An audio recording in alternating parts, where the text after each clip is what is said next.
We're here with Iveco at the IAA Transportation 2024, and with me is Christian Sulser. You are Chief Sales and Marketing Officer for Iveco.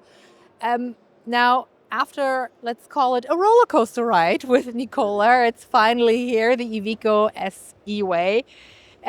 So what are the reactions to this extra large vehicle that you've presented here?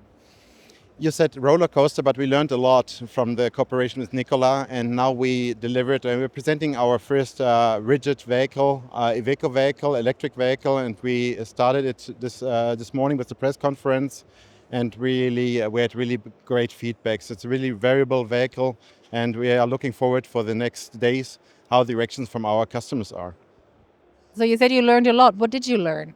Yeah, to electrify a vehicle, a long-haul vehicle, a heavy-duty vehicle. Now, it's not easy to have a light commercial vehicle, but long-haul with 750 kilowatt hours, it's a capacity. This is a completely different story.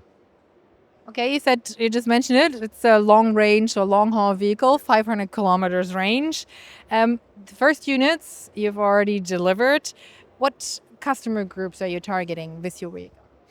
With the Arctic vehicle, the cooperation with Nikola was long haulage, no? And now with Rigid, we can target a lot of different customer groups, so regional, national, international transports, and for different also applications. Now you can go for a tipper, a fridge, whatever you want as an application, because it's so variable. And let's stick with the big vehicles for a second. Let's talk numbers.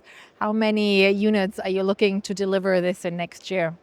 I can't talk about numbers today, but for sure we start the sales after the IAA. So in Q4 we are ready to get the orders for these vehicles, and deliveries will be May, June. We will be on the streets with this vehicle.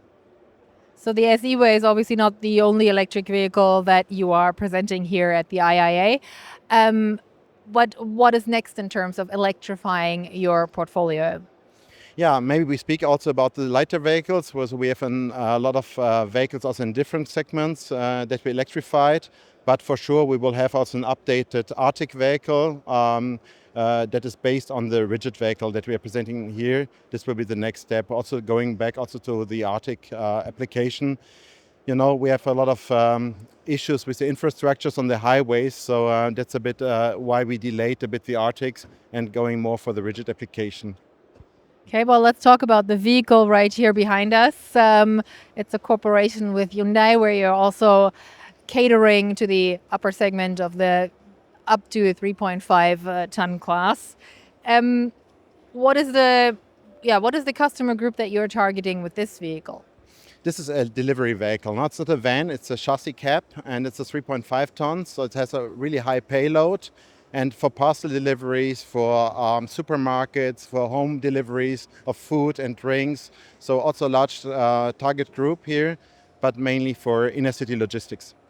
And can you give me some numbers? Kilowatts, kilowatt hours, range?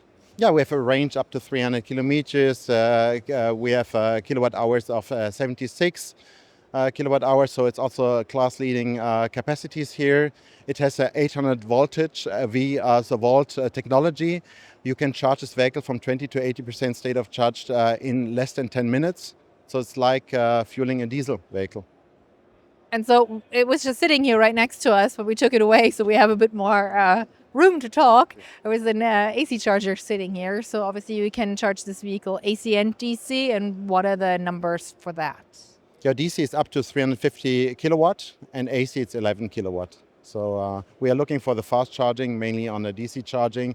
I think this is also leading in his class. So another obstacle is also the charging times for the logistics. And with this 800 volt system on board, we can realize really fast charging. And how long will it take Iveco to electrify its entire range? It will take long, but we are not aiming to electrify the whole range. No, our aim is to have a multi-propulsion effort and a multi-propulsion strategy. So we are really strong in gas, H2 hydrogen, it's methane, it's CH4, but also electrifying vehicles. So we will see alternative propulsions in different ways, not only electric vehicles. So we just basically did this for passenger cars, this ramp up. Do you think the ramp up for electric trucks will go quicker than it did for electric cars?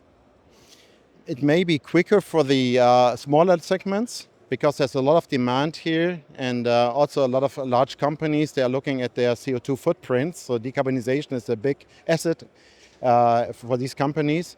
But especially for the heavy trucks, for the long haulage, we have some really different opinions also from our customers. So many believe in electric vehicles, also for the heavy-duty vehicles. Others saying, okay, we need to use other fuels, biofuels, or go for the gas or hydrogen. We need other strategies for the heavy-duty trucks. Okay, well, I'm a firm believer in electric vehicles. So what does it need? What do you say it needs to get customers more convinced that using electric trucks for long and short haulage is possible?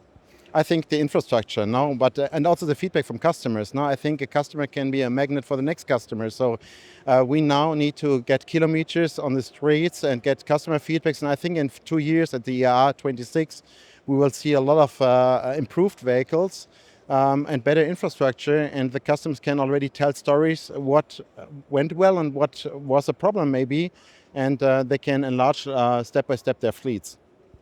All right, Christian, thank you so much. I hope it's not the next roller coaster ahead for Iveco. And yeah, thank you very much. And I wish you a great trade show. For sure not. You're welcome.